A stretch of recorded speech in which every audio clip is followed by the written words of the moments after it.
সম্মানিত হাজিরিন, এটা রজব মাস, সামনে রমাদান মাস। রমাদান মাস সামনে আসছে।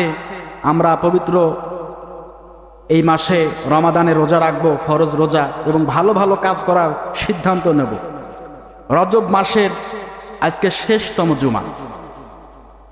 এই জুমার মধ্যে আজকে আমাদের সংক্ষিপ্ত আলোচনার বিষয় হচ্ছে আচরণ, সুন্দর ব্যবহার, সুন্দর চরিত্র, খুলুকুল হাসানা, অর্থাৎ উত্তম চরিত্র নিয়ে আজকে আমরা সংক্ষিপ্তভাবে ইনশাআল্লাহ আলোচনা করব। আল্লাহ রসুল সাহাবীদেরকে বলেন, হে আমার সাহাবীরা, তোমরা কি জানো কোন আমলটা মানুষকে সব থেকে বেশি জান্নাতে নিয়ে যাবে?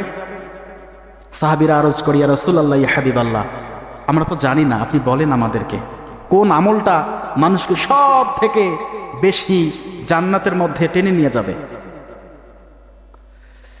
আল্লাহ রসুল বলেন, সাহাবীরা শোনো, দুনিয়ার জমিনে মানুষকে দুইটি কন্ডিশন দেওয়া হয়েছে। কিয়ামতের ময়দানে অনেকগুলো মানুষ জান্নাতের মধ্যে যাবে, তার মধ্যে সব থেকে ভারী আমলের মানুষ হচ্ছে তারা দুনিয়ার জমিনে যারা সুন্দর আচরণ মানুষের সামনে করেছিল।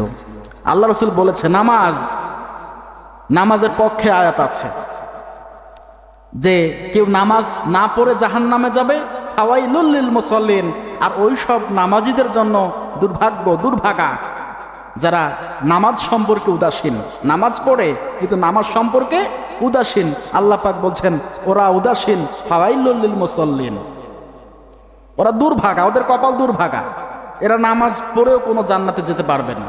আর এক জায়গায় বলা আছে যে কেউ নামাজ না পড়ে জাহান্নামে যাবে। এরকম আছে না নাই? নামাজ পড়ে কেউ জান্নাতে যাবে, আর কেউ নামাজ না পড়েও জান্নাতে যাবে। আল্লাহ রসুল বলেন যে আমি কি তোমাদেরকে বলবো না কোন আমল সব থেকে দুনিয়ার জমিনে ভারী হবে? নামাজ সব থেকে ভারী হবে না? রোজা সব থেকে ভারী হবে না?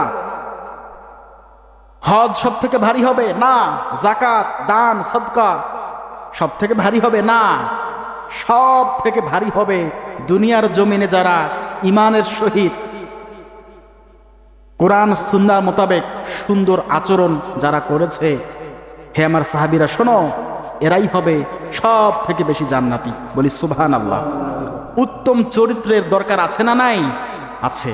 আপনার কথায় যেন কেউ কষ্ট না পায়, এমন কথা মুখ দিয়ে উচ্চারণ করবেন না অন্যায়ভাবে কাউকে কষ্ট দিয়ে ফেললেন, আপনি আর ফেরত নিতে পারবেন না। সব থেকে মানুষকে জাহান্নামে নেবে দুইটা জিনিস, এক তার জিহ্বা বা মুখ, আর এক হচ্ছে লজ্জাস্থান। কারণ এই মুখকে কন্ট্রোল করার মতো মানুষ অনেক কমই আছে। রাগ হলে, মেজাজ গরম হয়ে গেলে কি হয়ে যায় আমরা নিজেরাও বলতে পারি না। আল্লাহ পাক এই মুখকে হেফাজত করার তৌফিক এনায়েত করুক। এবং লজ্জাস্থান, এই দুইটা জিনিস মানুষকে সব থেকে বেশি জাহান্নামে নিয়ে যাবে, আর সব থেকে বেশি জান্নাতে নিয়ে যাবে তার সুন্দর চরিত্র, সুন্দর আচরণ।